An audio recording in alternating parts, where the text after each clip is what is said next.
Focus. Ideate, innovate, enable.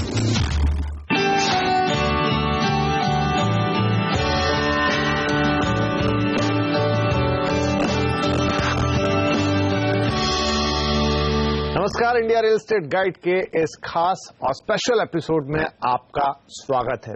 आज हम एक ऐसी चीज के बारे में बात करने जा रहे हैं जिस पर बातचीत तो बहुत हो रही है, लेकिन वो जमीन पर कितनी उतरी है और उस पर कितना काम होना और बाकी है, ये थोड़ा मामला अभी भी देखना पड़ेगा। हम बात करेंगे अफोर्डेबल हाउसिंग की। हालांकि प्रधानमंत्री ने अपने 31 दिसंबर के राष्ट्र के नाम संबोधन में ये साफ संकेत दे दिए कि हाउसिंग फॉर ऑल पर उनका पूरा फोकस है और वो सस्ते घरों को ज्यादा से ज्यादा बढ़ावा देना चाहते हैं। तो उनके जो अनाउंसमेंट हुए और अब आने वाले बजट में हमें पूरी उम्मीद है कि कुछ और अनाउंसमेंट आएंगे। इसके अलावा कई सारी स्कीम्स ऑलरेडी मौजूद हैं, उन सब का क्या इंपैक्ट होगा लो कॉस्ट हाउसिंग पर और आगे चलते हुए जो ब्याज दरों का सिनेरियो होगा उससे इस पर क्या फर्क पड़ेगा, ये सारी बातचीत होगी। और ये सारी बातचीत करने के लिए हमारे साथ हमेशा की तरह खास पैनल है। मैं आपका तारुफ करा देता हूं। हमारे साथ है Shri Gopal Kabra, MD RR global. हमारे साथ है राहुल नार, सीईओ एक्सर्बिया, और साथ में है रोहिताश पोद्दार, एमडी पोद्दार हाउसिंग। तो बड़ा अच्छा मिक्स है यहाँ पर एक्सपीरियंस का और यंग जनरेशन का। बहुत स्वागत है आप तीनों का ही। तो नार साहब, पहले मैं आपसे पूछता हूं, एक्सर्बिया के तहत आपका पूरा ब्रांडिंग है कि आप लो कॉस्ट हाउसिंग करते हैं। किस तरह की डिमांड है मार्केट में? क्या आपको सारी चीजें तुरंत बेचने को मिल जाती हैं? जैसे हम देखते हैं कि बाकी सारे जो सेगमेंट है स्ट्रगल कर रहे हैं, लेकिन जहां तक लो कॉस्ट या अफोर्डेबल हाउसिंग है, आपका एक्सपीरियंस क्या कहता है? मेरे ख्याल से अफोर्डेबल के अंदर अभी भी वॉल्यूम अच्छा है और सेल के मामले में I think we are doing good and we are having a great demand. और मुझे लगता है कि बिकॉज अभी हाउसिंग लोन्स थोड़े चीप हुए हैं तो इससे और भी डिमांड काफी बूस्ट हुआ है। काबरा साहब, 31 तारीख को जो प्रधानमंत्री का संबोधन था उसमें उन्होंने कई अनाउंसमेंट की और हाउसिंग पे लगा साफ फोकस है। इंटरेस्ट सबवेंशन की बात की, 9 लाख तक के लोन्स पे उन्होंने कहा 4% का देंगे, 12 पे 3% तक का देंगे। फोकस होगा 33% इंक्रीज करने का अफोर्डेबल हाउसिंग को प्रधानमंत्री आवास योजना और तमाम योजनाओं के अंतर्गत। आपको क्या लगता है, ये सरकार हमेशा से बात करती रही है हाउसिंग फॉर ऑल की, और अब जब इनका आधा कार्यकाल निकला है और आधा और बाकी है, पूरा फोकस, हम ये तो एक घोषणा है, एक सेट ऑफ घोषणा है, आगे यही फोकस बड़ा होता जाएगा? देखिए, ऐसा है कि जब उन्होंने पहली बार घोषणा की हाउसिंग फॉर ऑल, तब वो नए प्रधानमंत्री बने, उन्होंने घोषणा की। उसके बाद ये 2 साल के अंदर उन्होंने कार्रवाई करके इसको समझा है। और ये पहली बार आप देखिए कि हाउसिंग लोन में इंटरेस्ट सबवेंशन पहली बार आया है। इसका मतलब साफ नजर आता है कि सरकार की धारणा ये है कि अफोर्डेबल हाउसिंग को जोर दिया जाए तो ये हाउसिंग फॉर ऑल हो सकता है। आज 4% इंटरेस्ट सबवेंशन एक छोटी बात नहीं गिनी जाती है, क्योंकि ये पूरे इंटरेस्ट का देखें 9% का एवरेज गिने या 10% एवरेज गिने तो 40% तक आपको इसमें इंटरेस्ट सबवेंशन डिस्काउंट मिल रहा है। इससे जो एक आम आदमी यानी 20,000 तक की पगार वाला आदमी, अगर मुंबई के आसपास का हम देखें तो उनकी भी एक घर लेने की क्षमता इसमें निर्माण होने की संभावना हो रही है। तो इससे यानी साफ नजर आ रहा है। दूसरा, एक ट्रेंड भी जो चेंज हो रहा है। एक समय था जब लग्जरी हाउसिंग में काफी लोग गए, उसके बाद मिड साइज है, मिड साइज के बाद थोड़ा और छोटा मिड साइज। लेकिन अगर आगे वाला जो समय दिख रहा है, ये दिख रहा है कि अफोर्डेबल हाउसिंग और लो कॉस्ट हाउसिंग में ही ये लोग इसमें जाएंगे। राइट। रोहिताश, मुझे ये बताइए कि इंटरेस्ट सबवेंशन एक बात हो गई, लेकिन बहुत सारी चीजें होती हैं, बहुत सारे फैक्टर्स होते हैं जब लो कॉस्ट हाउसिंग बनाते हैं, और डेफिनेटली आपके मार्जिन्स वहां पर जितना मुझे लगता है उस तरीके से रॉकेट हाई नहीं हो सकते जैसे दूसरे सेगमेंट में होते हैं। प्लस जो जिन लोगों के लिए आप बना रहे हैं वहां पर भी कितने लोगों को लोन मिलेगा, नहीं मिलेगा, तमाम तरह की चीजें होती हैं, बहुत सारे कैलकुलेशंस होते हैं। आज की तारीख में जो पॉलिसी फ्रेमवर्क है और ये जो तमाम चीजें हैं, लो कॉस्ट हाउसिंग कितना अट्रैक्टिव है? सो एक्चुअली अफोर्डेबल हाउसिंग एक फोकस है। तो मानिए लोग क्या सोचते हैं कभी कि मार्केट में मंदी हो गई तो मैं अफोर्डेबल में जाता हूं, मैं छोटे घर बनाता हूं। ये स्ट्रैटेजी रॉन्ग है। आपको बनाना है क्लियर आइडिया कि आपकी कंपनी की फोकस क्या है। पोद्दार हाउसिंग एक अफोर्डेबल हाउसिंग की फोकस की कंपनी है, तो हम लोग अफोर्डेबल हाउसिंग ही करते हैं। तो पूरी कंपनी गियर्ड है अफोर्डेबल हाउसिंग सोचना, अफोर्डेबल जीना और अफोर्डेबल हाउसिंग का काम करना। तो आपकी प्योर फोकस ऐसे है तो कोई भी धंधे में यू कैन बी सक्सेसफुल। हमारा व्यू है कि हम लोग 20 से 25% का नेट मार्जिन कमाएं। जब मार्केट तेजी में है तो लोग बोलते हैं कि बहुत कम मार्जिन है रियल एस्टेट में, पर आप 15-20 साल का एवरेज लेंगे तो काफी अच्छी मार्जिन है। राइट। काबरा साहब, हमारी जो हाउसिंग नीड है और जो शॉर्टेज है उसमें सबसे बड़ी विडंबना यही है कि जहां पर सबसे ज्यादा डिमांड है वहां पे सप्लाई बहुत कम है, जहां पर डिमांड है नहीं, मतलब मैं कहूंगा कि सरप्लस डिमांड है या ऐसे जिनके पास ऑलरेडी घर होता है, सारी सप्लाई वहां की तरफ आई हुई है। तो ये जो डिमांड सप्लाई का जो गैप है जिस तरीके का, उसको फुलफिल करने के लिए ऐसा क्या किया जाए कि ज्यादा लोग उस सेक्टर में उतरे, उनको लगे कि यहां पर भी हमको वैसे ही मार्जिन मिलेंगे, रादर देन कि हम कोई दूसरे सेगमेंट में जाकर घर बनाएं और फिर वो या तो इन्वेंट्री पाइलअप हो या दूसरी इश्यूज उसके साथ खड़े हो जाए। देखिए, ज्यादा लोग इसमें उतरने की संभावना बहुत कम लग रही है। जो लोग अफोर्डेबल हाउसिंग में, वो इसको आगे सक्सेसफुल करवाएंगे, क्योंकि लग्जरी घर बनाना, मीडियम स्केल बनाना और अफोर्डेबल हाउसिंग को बनाना, तीनों के काम करने के तरीके में बेसिक डिफरेंस है। बिल्कुल, जैसे रोहित जी ने बताया कि इसको इंडस्ट्री की तरफ चलाना, और आज की तारीख में हमारे जो बिल्डर है उसको इंडस्ट्रीज की नहीं बल्कि स्पेकुलेशन की तरह चलाते हैं। लोगों को लगता है कि हम लोग अफोर्डेबल हाउसिंग बना के हम लोग ब्रांड क्रिएट नहीं कर सकते। लोग बड़े जितने भी बिल्डर हैं उन्होंने लग्जरी में परसेंटेज बहुत कम है in terms of square feet उनका देखा है, 10 या 12% रहता है, लेकिन मोस्ट ऑफ द बिल्डर ने लग्जरी फ्लैट इसलिए बनाए, एक तो डिमांड थी, दूसरा उससे उन्होंने ब्रांड क्रिएट किया। अगर मैं अच्छी बिल्डिंग बनाता तो ही मेरा मीडिया में नाम होता है या कस्टमर में नाम होता है। लेकिन अफोर्डेबल हाउसिंग के लिए जिस तरह से आज एक्सर्बिया है या अपना पोदार हाउसिंग है या दिल्ली में आशियाना है, इनके ओवरहेड्स काफी लिमिटेड है।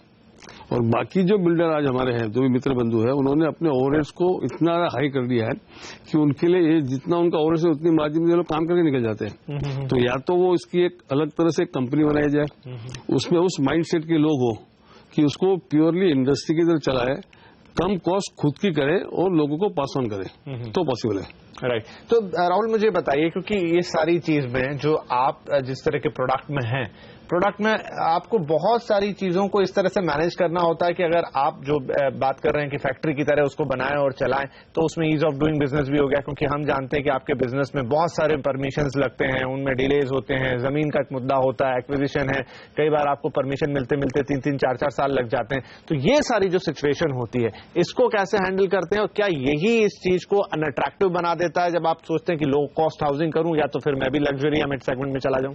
Affordable housing is more attractive because affordable housing ये स्केल गेम है। इफ द अप्रूवल्स और सैंक्शनिंग में अगर बहुत देर लग जाता है तो आपका प्रॉफिटेबिलिटी बहुत कम हो मैं कह रहा हूं कि हाँ, वहां पर फिर क्योंकि आपका ये वाला गेम इतना थिन होता है कि यहाँ पर फिर आपका प्रॉफिट हुआ नहीं हुआ, काम किया नहीं किया चला जाता, और यही कारण है कि बहुत सारे लोग इससे थोड़ा बचते हैं। चलिए, तो काफी कुछ होता दिख रहा अफोर्डेबल हाउसिंग के स्तर पर, लेकिन क्या और होना चाहिए, ऐसी क्या चीजें आनी चाहिए जिससे ज्यादा से ज्यादा इसको बढ़ावा मिले? बजट बिल्कुल नजदीक है, क्या उम्मीद कर रहे हैं हमारे यंग डेवलपर्स जो खासतौर पे अफोर्डेबल पे फोकस कर रहे हैं, इस बजट में क्या आना चाहिए? और एक और बड़ा फैक्टर, नोटबंदी जिससे देश गुजर रहा है अभी भी, उसका इन सब चीजों पर क्या इंपैक्ट होगा? चर्चा होगी छोटे से ब्रेक के बाद।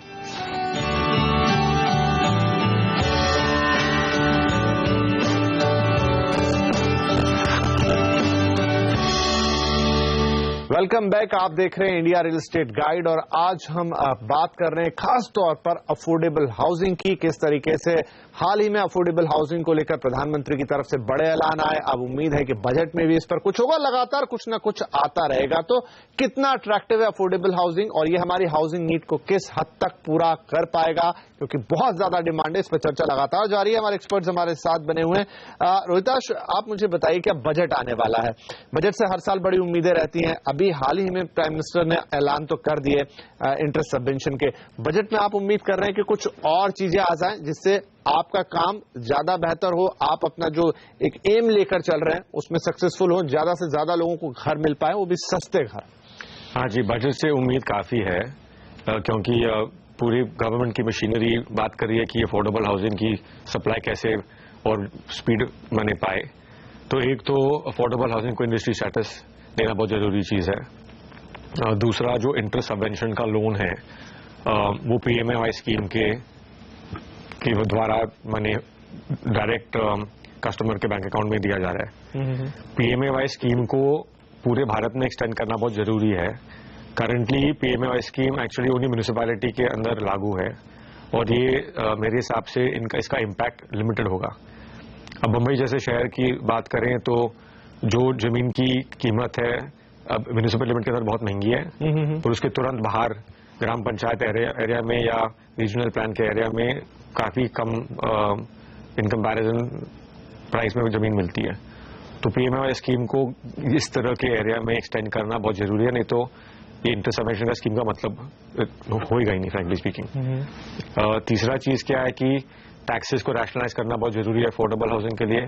करीब 34% इनपुट कॉस्ट आज कल टैक्स में जा रहे हैं। बहुत सारे रिपोर्ट है इसमें, मैकेंजी के, PwC के, KPMG के। तो टैक्सेस को रैशनलाइज करना बहुत जरूरी है।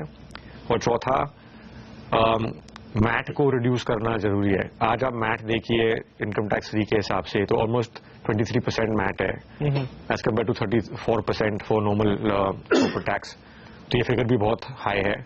ये टोटल फिगर को 15% में लाना तो आपके हिसाब से टैक्सेशन के फ्रंट पर थोड़ा आपको कंसेशन मिलना चाहिए, प्लस जो आपका इंग्रेडिएंट है जमीन, उसके लिए चीजें साफ होनी चाहिए। काबरा साहब, ये बात होती भी रही है पहले भी कि अगर आपको लो कॉस्ट हाउसिंग को बढ़ावा देना है तो या तो एक स्पेशल जोन बना दीजिए SEZ की तर्ज पे, जहां पर आप अलग से जमीन दें, सस्ती जमीन दें, टैक्सेस को इससे बाहर रखिए, क्योंकि जिस तरह के टैक्स का बोझ है, या जमीन ही महंगी होती तो फिर उस पर जो बनेगा वो तो महंगा होना ही है। अच्छा, लो कॉस्ट हाउसिंग में आप ये भी ना कर दें कि शहर से इतनी दूर निकाल दें कि घर तो दिख रहे हैं लेकिन वो वाइबल नहीं है। सो ये सारे फैक्टर्स को ध्यान में रखते हुए आपको लगता है कुछ थोड़े रियल प्रैक्टिकल से अनाउंसमेंट आने चाहिए? इंटरेस्ट सबवेंशन होगा या छोटी मोटी चीजों से काम नहीं चलेगा, कुछ बड़ा और कॉन्क्रीट अनाउंसमेंट आना चाहिए। बड़ा और कॉन्क्रीट में दो चीज सरकार कर सकती है। इसमें सरकार जैसे इंटरेस्ट सबवेंशन किया है उसी तरह लो कॉस्ट हाउसिंग जो घर ले रहे हैं, देखिए टैक्स जो सेल टैक्स की बात करें 34% जो टैक्स लगता है, तो आज हिंदुस्तान में जितनी भी आइटम बनती है लगभग average tax, import duty, CVD सारा मिला तो 28-30% टैक्स तो वैसे भी है। जो हम सब उम्मीद कर रहे हैं कि GST आने के बाद ये इसका इफेक्ट जो है काफी कुछ ठीक हो जाएगा। उससे ज्यादा क्योंकि अगर एग्जाम्पशन देते हैं कोई टैक्स में अलग से इसको हटके, तो हम देखते हैं जिस तरह नोटबंदी सरकार ने की लेकिन लोगों ने अपना काम निकाल लिया। उसने हमारे हिंदुस्तानी भाई हम लोग बाकी सब काम में ज्यादा होशियार है। उसके बदले क्या करना चाहिए कि जो अफोर्डेबल हाउसिंग घर खरीदता है उसको डायरेक्ट सरकार एक 50,000 रुपया या लाख रुपया एज ए सब्सिडी दे। ओके, ताकि क्या है कि वो जो एक मेरे पास आम आदमी के पास घर लेने के लिए 2 से 2.5 लाख रुपया होता है एवरेज। आज जिस सेक्टर में ये लोग हैं और जिस सेक्टर में सरकार चाहती है कि सबको घर बने, उन सबके पास एवरेज 2 से 2.5 लाख रुपया है। बाकी लोन ले ले, लेकिन घर के लेने के बाद बाकी भी सुख सुविधा घर में लगती है। तो उसके लिए अगर सरकार इसमें 50,000 या लाख रुपया सीधा जो कंज्यूमर ले रहा है, फर्स्ट टाइम हाउस ले रहा है, उसका कोई दूसरा घर नहीं है, तो उसको एक तरह की सब्सिडी टाइप का एक दिया जाए वन टाइम, जिससे कि उसके घर लेने की क्षमता का एक निर्माण हो। दूसरा सवाल है इनकम टैक्स में जरूर एग्जाम्पशन देना चाहिए, क्योंकि आज वैसे भी 34% कॉर्पोरेट टैक्स है, इनको एग्जाम्पशन है लेकिन सामने MET 23% है, तो डिफरेंस इतना बड़ा नहीं है। ये कर सकते हैं कि पहली बात तो अगर हो सके तो जिस तरह सरकार ने पहले ATIG था और MET नहीं था, तो रियल एस्टेट सेक्टर को खाली अफोर्डेबल के लिए 30 मीटर और 60 मीटर के लिए इनकम टैक्स एग्जाम्पशन जरूर 50% या 0 करे, 5 साल के लिए करे। क्योंकि वास्तव में जो हमारे प्रधानमंत्री का सपना वो ये है कि 2022 तक सबको घर देना है, तो उसको 5 साल के लिए अगर एग्जाम्पशन दिया जाता है तो मेरे को लगता है कि इसमें काफी लोग और नया इन्वेस्ट भी करेंगे। आज बिल्डर अपना प्रॉफिट कम करके, क्योंकि उसको लास्ट में अगर टैक्स बच जाता है, आज समझो 15% में काम कर रहे हैं फॉर एग्जाम्पल, या 20% में काम कर रहे हैं और टैक्स कम हो गया तो वही 20% के बदले 18% में काम करेंगे, इनका नेट वही कवर, अल्टीमेटली कंज्यूमर फायदे में आएगा। लेकिन ठोस कदम हाउसिंग फॉर ऑल के लिए सरकार को लाना ही पड़ेगा, इसके अलावा कोई उपाय नहीं है। राइट, क्योंकि छोटी मोटी यहाँ पर अगर आप स्कीम्स लेकर आएंगे तो उससे शायद उतना बड़ा ट्रैक्शन आएगा नहीं, ना घर खरीदार उत्साहित होगा, ना बनाने वाले उत्साहित होंगे। राहुल साहब, बजट से उम्मीद तो आप अगर कोई रखते हैं तो बता ही दें, लेकिन एक जो बड़ा फिनोमेना अभी हुआ देश के अंदर, नोटबंदी, उसका इम्पैक्ट रियल एस्टेट पे तो हम बात करते रहे, लेकिन क्या लो कॉस्ट हाउसिंग पर भी कोई इम्पैक्ट आया या ये इंटैक्ट है? एक्चुअली अफोर्डेबल हाउसिंग के अंदर उसका पॉजिटिव इम्पैक्ट आया।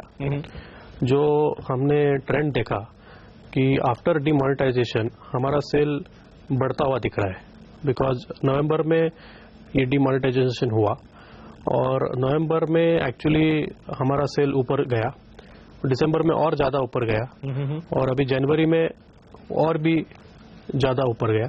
तो मेरे ख्याल से demonetisation is favourable for affordable housing, because एक तो इंटरेस्ट रेट कम हुए हैं, दूसरा ये प्रधानमंत्री आवास योजना आई है, और तीसरा because more and more people banking में आ गए, उसके वजह से अभी हाउसिंग में इन्वेस्ट कर रहे हैं लोग। राइट, और उन्हें लोन वगैरह मिलना भी, क्योंकि केवाईसी हो रहे हैं लोगों के, तो शायद उनके लिए लोन मिलना आसान होता है। तो चलिए, नोटबंदी अच्छी साबित हो रही है लो कॉस्ट हाउसिंग के लिए, तो इससे अच्छी खबर कुछ और हो नहीं सकती। तो हम ले लेते हैं यहाँ पर एक छोटा सा ब्रेक के बाद आके चर्चा को हम कंक्लूड करेंगे।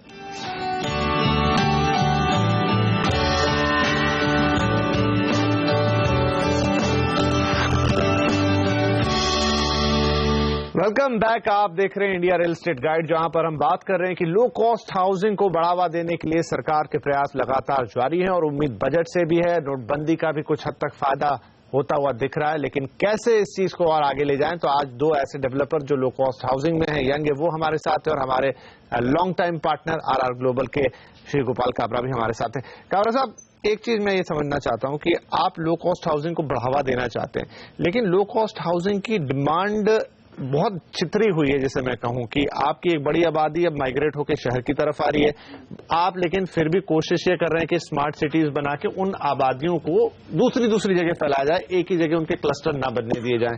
मैन्युफैक्चरिंग के जो अड्डे हैं वो छोटी छोटी जगहों पर भी हों ताकि वहां पर सीमित रहें। तो इन सबके बीच में जो कंसंट्रेशन बड़े शहरों की तरफ आ रहा है, आपको लगता है उसको, अब मैं नहीं कहूंगा कि गांव तक सीमित कर दें या कहीं कर दें, लेकिन उसका एक बड़ा विस्तार होना जरूरी है और वो रियल एस्टेट के लिए भी अच्छा होगा। इससे बड़ा विस्तार करना जरूरी भी है, और अफोर्डेबल हाउसिंग जो हमको लग रहा है कि खाली शहर के बाहर लोग कर रहे हैं। आज देखिए तो अफोर्डेबल हाउसिंग जो टायर 2 सिटी के बाहर भी अफोर्डेबल हाउसिंग चालू हो गई है। तो शुरुआत कभी भी, क्योंकि रियल एस्टेट सेक्टर अगर वास्तव में देखा जाए तो वॉल्यूम के हिसाब से देखा जाए या प्रॉफिट के हिसाब से देखा जाए तो पहले बड़े शहरों में होता है, लेकिन बिल्डर लोग, आज जैसे मैं अभी दिल्ली से जयपुर जा रहा था, तो जो वहां पे भिवाड़ी आती है रास्ते में, और दूसरा एक निमराना आता है, और निमराना में भी काफी कंस्ट्रक्शन चालू है। तो ये निमराना क्या हुआ, निमराना एक्चुअली दिल्ली बॉम्बे कॉरिडोर के बीच में आ रहा, एक निमराना में इंडस्ट्री है, निमराना टूरिस्ट प्लेस भी है, तो वहां पे ये काम शुरू हुआ है। तो शुरुआत जो है टायर 2 से नीचे निमराना, अगर हम गिना जाए तो शायद 1-1.5 लाख की बस्ती होगी, तो वहां तक भी ये अफोर्डेबल हाउसिंग का काम शुरू हो गया है। अलवर के बाहर चालू हो गया है, तो जयपुर के बाहर चालू हो गया, अजमेर के बाहर चालू हो गया, तो सारे शहरों के बाहर चालू हो गया। लेकिन सबसे बड़ी तकलीफ जो मेन मेट्रो है उसके बाहर की तकलीफ है, क्योंकि मेन मेट्रो से बाहर जाने के लिए जो रास्ता है, कम्युनिकेशन, जो ट्रेवलिंग जो है, आज समझिए न्यू बॉम्बे तक ट्रेन जाती है, लेकिन न्यू बॉम्बे में आज अफोर्डेबल बन नहीं सकता है। पनवेल जाना है, पनवेल में भी जो मेन पनवेल है वो बहुत महंगा हो गया, तो पनवेल में भी आप नहीं बना सकते हो। तो वहां तक ये जो सरकार को सबसे पहले रेलवे ले जाना, क्योंकि अफोर्डेबल हाउसिंग में देखिए बहुत लोगों ने इन्वेस्ट किया, लोग तकलीफ में आए, बहुत सारे इन्वेस्टर ने काम किया, तकलीफ में आए, लेकिन अफोर्डेबल हाउसिंग वास्तव में यूजफुल कहाँ है, वो स्टेशन के बाजू में है क्या, चाहे स्टेशन छोटी हो जी, लेकिन कहीं ना कहीं से आपको स्टेशन के बाजू बनाना पड़ेगा। तो ये सरकार का काम है कि इंफ्रास्ट्रक्चर को लंबा करे। राइट, आज अगर विराट तक ट्रेनें और बढ़ जाती है तो लोग विराट तक जाएंगे ना, समय कम करेंगे। इंफ्रास्ट्रक्चर पे फोकस, अफोर्डेबल हाउसिंग को सपोर्ट, दोनों का कॉम्बिनेशन में करेंगे तो बहुत अच्छी बात आपने यहाँ पे उठाई रोहिताश। हालांकि इस बार फोकस इंफ्रास्ट्रक्चर भी है, इंफ्रास्ट्रक्चर स्पेंडिंग बहुत हद तक बड़ी है और आगे बड़े बड़े प्लान्स हैं। अगर आपको लो कॉस्ट हाउसिंग वाकई में सक्सेसफुल बनानी, क्योंकि विदेशों में भी ऐसे एग्जांपल हमें मिलते हैं, आप दुबई देखें, सिंगापुर देखें, जिस तरह के बड़े स्केल के शहर हैं, लेकिन बहुत दूर दराज में भी घर हैं, लेकिन कनेक्टिविटी बहुत अच्छी है, तो वो इंफ्रास्ट्रक्चर से ही आएगी। आपको लगता है कि इंफ्रास्ट्रक्चर अगर डेवलप हो जाए तो ऑलरेडी जिसे हम मिड सेगमेंट कहते हैं, हाई सेगमेंट कहते हैं, उसे भी आप अफोर्डेबिलिटी की लिमिट में ले आएंगे, भले ही वो कितना भी दूर बनाया जाए। Affordable housing mass urban transport से चलती है, तो आप अफोर्डेबल हाउसिंग को बढ़ाना चाहते हो तो आप ट्रेन की फ्रीक्वेंसी बम्बई में बढ़ाएंगे नहीं, तो अफोर्डेबल हाउसिंग आएगा नहीं। अभी भी आप देखिए कि जो दूर के ट्रेन स्टेशन है, फ्रीक्वेंसी बहुत ही खराब है, 1 घंटे में एक बार, तो आबादी वहां कैसे जाएगी। यही ट्रेन मिस हो गया तो उनकी जॉब गई। तो ट्रेन की फ्रीक्वेंसी बढ़ाना बहुत जरूरी है। 10-15 मिनट में ट्रेन होना कोई भी स्टेशन में होना चाहिए, छोटा या बड़ा, और ये पहले आनी चाहिए। आपको इंफ्रास्ट्रक्चर पहले करना ही पड़ेगा, उसके बाद में आबादी आएगी। राइट, तो to conclude it, Rahul Nahar साहब, आपका क्या इसमें वो रहेगा? इंफ्रास्ट्रक्चर पे तो खैर हम बात कर ही रहे हैं कि वहां पर जब तक आप बढ़िया, मतलब हमारे देश में उल्टा होता है कि पहले घर बनते हैं, फिर धीरे धीरे हम देखते हैं इंफ्रास्ट्रक्चर डेवलप होता है। अब आपको बहुत ही प्लान तरीके से इंफ्रास्ट्रक्चर को पहले डेवलप करना होगा, उस पर फिर आप हाउसिंग लेकर आइए, कनेक्टिविटी दीजिए। राइट, मेरे ख्याल से इंफ्रास्ट्रक्चर का बहुत बड़ा रोल है, और इसमें क्योंकि इंफ्रास्ट्रक्चर गवर्नमेंट नॉर्मली करता है, तो इसीलिए गवर्नमेंट को प्लानिंग अगला दृष्टिकोण रख के, अगले 20 साल 50 साल का फ्यूचर का विजन रख के अगर इंफ्रास्ट्रक्चर प्लान किया तो मेरे ख्याल से इंफ्रास्ट्रक्चर का प्लानिंग अच्छा होने से अफोर्डेबल हाउसिंग को बहुत बड़ा बूस्ट मिलेगा। आज की तारीख में सिटी के बाहर इंफ्रास्ट्रक्चर बहुत ही पुअर है और गवर्नमेंट का फोकस अगर उस पर ज्यादा गया, जो कि मेरे ख्याल से अभी जा रहा है, तो वो अफोर्डेबल हाउसिंग के लिए बहुत ही और इंफ्रास्ट्रक्चर से मतलब यहाँ सिर्फ ये नहीं कि आपने रोड कनेक्टिविटी दे दी, नल पानी बिजली दे दी, आपको वहां पर बेहतरीन स्कूल कॉलेज स्वास्थ्य की सुविधाएं, थोड़ा एंटरटेनमेंट, ये सारी चीजें लानी होगी ताकि जो आबादी है वो उसी से एंगेज करे, वहां पर रोजगार भी पैदा हो। चलिए, तो उम्मीद हमारी यही है कि अफोर्डेबल हाउसिंग जो है वही इस देश का भविष्य है, वही इस देश में कारोबार का भी भविष्य है। बस ये है कि आप उसे चैनलाइज कैसे करते हैं। अभी तक तो लगता है कि सरकार के कदम काफी सही दिशा में जा रहे हैं, काफी सारी स्कीम्स लेकर आ रहे हैं, फोकस भी अच्छा है, लेकिन क्या ये कदम काफी है? क्या ये कदम काफी है कि आप सबको लेकर आए इसमें कि सभी लोग अट्रैक्ट हो लो कॉस्ट हाउसिंग की तरफ और क्वालिटी वाले घर बने? ऐसा नहीं कि लो कॉस्ट के नाम पे कुछ भी बना दिया और कहीं भी बना दिया। तो ये सारी चीजें समग्रता से देखने की जरूरत है। बजट नजदीक है, उम्मीद करेंगे कि कुछ अच्छे अनाउंसमेंट उसमें आए और आगे बढ़ते हुए कुछ और अनाउंसमेंट भी हमेशा की तरह आते रहे। फिलहाल इस चर्चा को आज यहीं खत्म करेंगे। आप तीनों का बहुत शुक्रिया आके अपने मूल्यवान विचार यहां देने के लिए। और इंडिया रियल एस्टेट गाइड के स्पेशल एपिसोड में इस हफ्ते इतना ही। अगले हफ्ते फिर मिलेंगे एक नए एपिसोड के साथ। तब तक के लिए नमस्कार।